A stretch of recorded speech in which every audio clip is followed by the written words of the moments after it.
hard to follow. Hard to follow Julie, Brian, and Camille. But I'm very happy to be here again. My name is Michael Fiorillo. I'm an ESL and English teacher at Newcomers High School in Long Island City, Queens.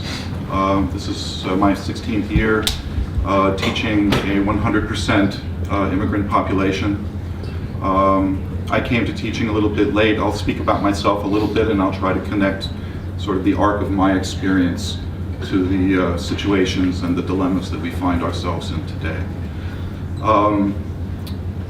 I came to teaching rather late. Before that, I was an organizer with Local 802 of the Musicians Union. And before that, I knocked around quite a bit. I was a cabinet maker, carpenter, laborer, bicycle messenger, among other things. Train hopper. Freight train hopper, slaughterhouse laborer, painter, which I feel has made me a far better teacher.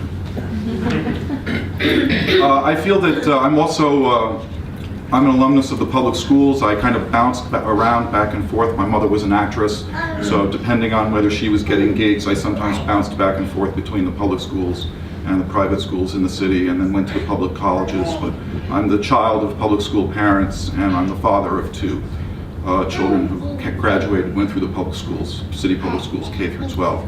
And I really feel sort of like, as I sit here and as I sort of reflect upon my years living in the city and teaching, I really see the arc of my life and the arc of experience. My experience is sort of intersecting with the things that have happened in the schools over the past generations.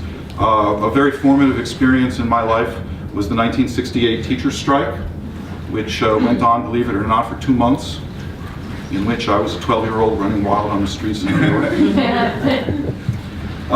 But the causes and the consequences of that strike, we can't really go into a lot of detail now, but a lot of the problems in the school system and a lot of the difficult relationships and difficult history that UFT has vis-a-vis the communities that we serve follow from that event.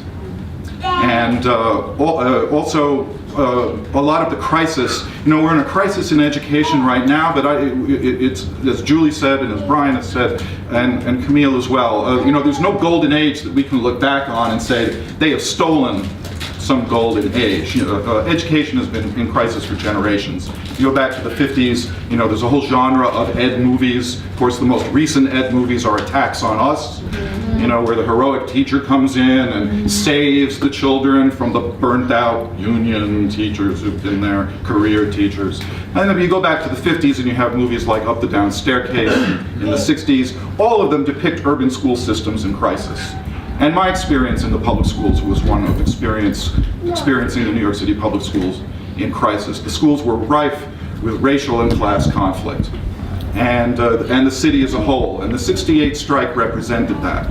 And because there was such a divorce between the interests of the communities we serve and the union in that period, that when the age of austerity began, and when the age of neoliberalism began, in the bankers' coup of 1975, which is sometimes called the bankruptcy of New York City, 1975. Don't let me convince you of that. It was really a banker's coup.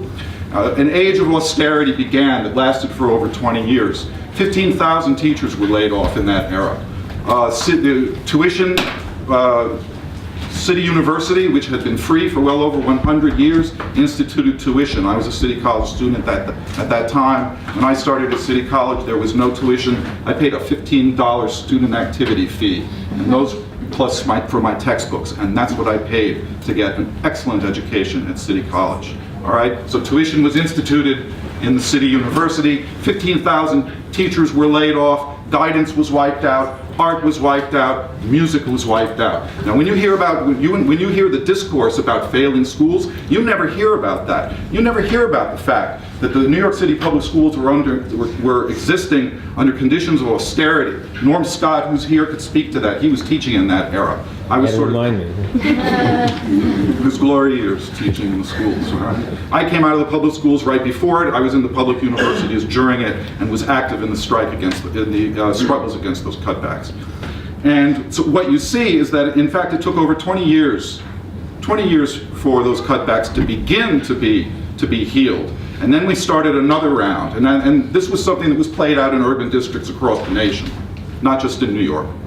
And then what you had just in the early stages of the cities beginning to emerge, and with glimpses of real choice within the public school system, and glimpses of a real humanistic pedagogy and curriculum in the public school system that was really starting to get a foothold. In other words, real reform, which was generated by teachers and parents. You now have the emergence of this discourse of failing schools, and the impoverishment of our students as the result of us, our unions, and the working conditions and the benefits that we have enjoyed. This false narrative.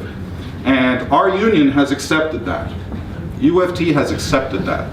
It's a long story, it goes back long before this era, but the fact is that it does. And it's a primary rule of debate that when you accept the premises of your adversary, you lose. You cannot win a debate, and you cannot win a struggle when you are operating on the basis of the premises of your adversary. And that's exactly what the UFT is doing right now. So, I came into teaching, with a history as a union activist, union staffer, parent, and student. I'm proud to be a UFT member. My opposition to the union comes out of my love of the union and my knowledge of what it's done for me. I come from a union family. I'm sorry I don't remember your name, but when you said family, that resonated with me, because if I hadn't said class consciousness, I was going to say the word love, because there is something that motivates the mutual aid and the cooperation and the mutuality of a union that is based on love, and that is also based on our careers as teachers, and the love that hopefully sparks in that classroom. And I'd just like to add, I'm going to say two more things, referring to what Edwin said, just to finish up. Edwin used the word unsexy, which for some reason made me think, well, yeah, we are so uncool that we are cool. It's like a hipster. Yes, that's right. That's right. That is right. That is right. And I will take it a step further, and I will say that the people in this room represent a true counterculture. When you look at the words on this poster, this represents the true counterculture in this country. Unity, solidarity, power, justice. In the age we live in, this represents the counterculture. And that's why I'm running for the union.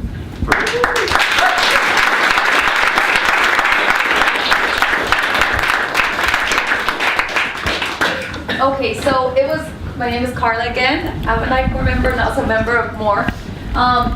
And